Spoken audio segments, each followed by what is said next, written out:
kenaikan jumlah kasusnya melonjak dengan sangat tinggi di saat di mana vaksinasinya sukses dan jumlah kasusnya menurun drastis.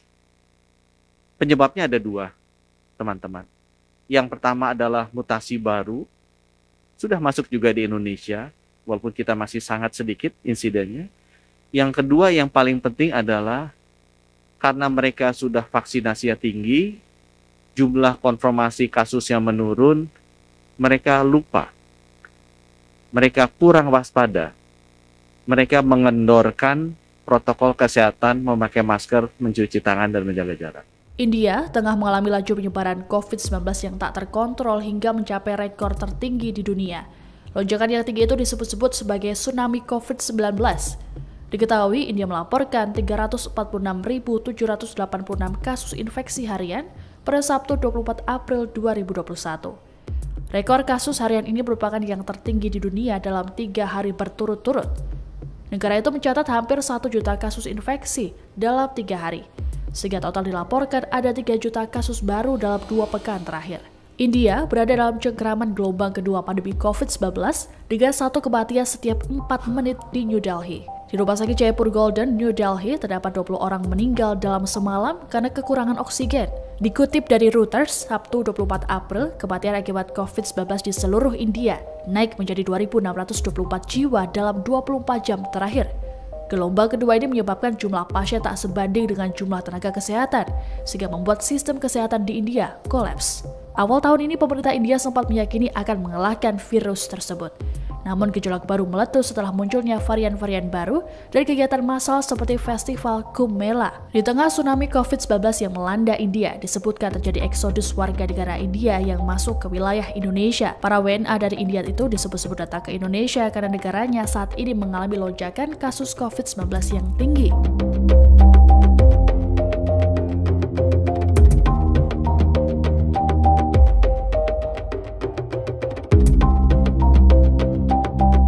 Kantor Imigrasi Kelas 1 khusus tempat pemeriksaan imigrasi atau TPI Bandara Soekarno-Hatta mencatat ada 454 warga negara India yang masuk ke Indonesia pada 11 hingga 22 April 2021. Sebanyak 454 warga negara India itu terdiri dari 244 pemegang visa kunjungan, 69 orang pemegang kartu izin tinggal terbatas atau KITAS, 23 pemilik kartu izin tinggal tetap atau KITAP, 52 pemilik visa izin tinggal terbatas, dan 66 kru alat angkut. Sebanyak 117 diantaranya datang ke Indonesia pada Rabu 21 April 2021.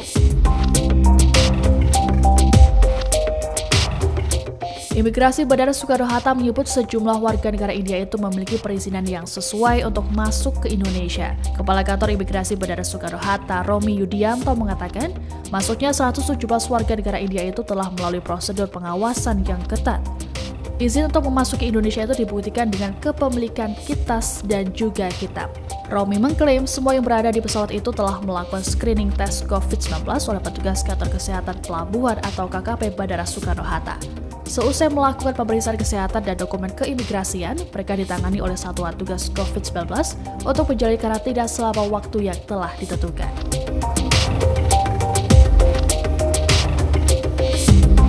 Saat ini sejumlah warga negara India itu telah menjalani isolasi oleh Kementerian Kesehatan di sebuah hotel. Hal ini diungkapkan oleh Kepala Subdirektorat Karantina Kesehatan Direktorat Jenderal Pencegahan dan Pengendalian Penyakit atau P2P Kementerian Kesehatan, Bengat Saragih. Pihaknya kini telah melakukan pemantauan ketat terhadap adanya informasi eksodus itu.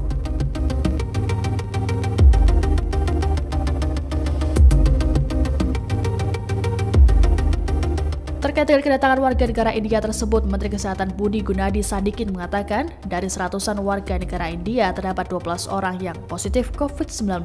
Adapun pemerintah sudah melakukan whole genome sequencing untuk mengetahui varian virus COVID-19 dari para WNA tersebut. Namun hasilnya belum diketahui.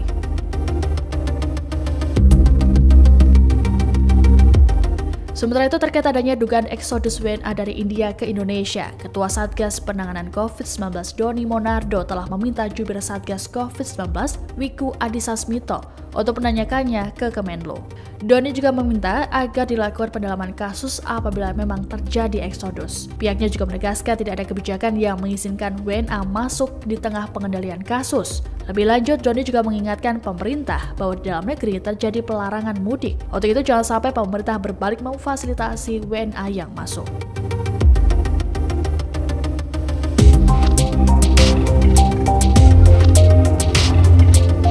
Terbaru, pemerintah menerbitkan kebijakan yang menolak sementara waktu para pelaku perjalanan dari India mulai Sabtu 24 April 2021 ini. Direktur Jenderal Imigrasi Kementerian Hukum dan HAM atau Kemenkumham Johnny Ginting mengatakan, kebijakan ini untuk menyikapi dinamika terbaru lonjakan kasus harian COVID-19 di India. Penolakan masuk berlaku bagi seluruh orang asing yang mempunyai riwayat perjalanan dari wilayah India dalam kurun waktu 14 hari sebelum masuk wilayah Indonesia. Indonesia juga telah resmi menyetop pengeluaran visa bagi warga negara asing yang pernah tinggal dan atau berkunjung ke India dalam kurun waktu 14 hari mulai Minggu 25 April 2021 hari ini. Meski demikian, penolakan masuk ini tidak berlaku bagi warga negara Indonesia yang memiliki riwayat perjalanan dari wilayah India dalam kurun waktu 14 hari sebelum memasuki wilayah Indonesia. Gelombang COVID-19 kedua kini melanda India. Ratusan ribu jiwa melayang dan jutaan warga terkonfirmasi positif COVID-19. Kondisi ini diduga membuat ratusan warga India berdatangan ke Indonesia untuk menghindarinya. Sejumlah pihak pun mengingatkan pemerintah untuk tetap konsisten dengan aturan yang dibuat. Kini, pemerintah pun telah melarang dan menghentikan penerbitan visa bagi warga negara India. Terima kasih sudah nonton. Jangan lupa like, subscribe, dan share ya!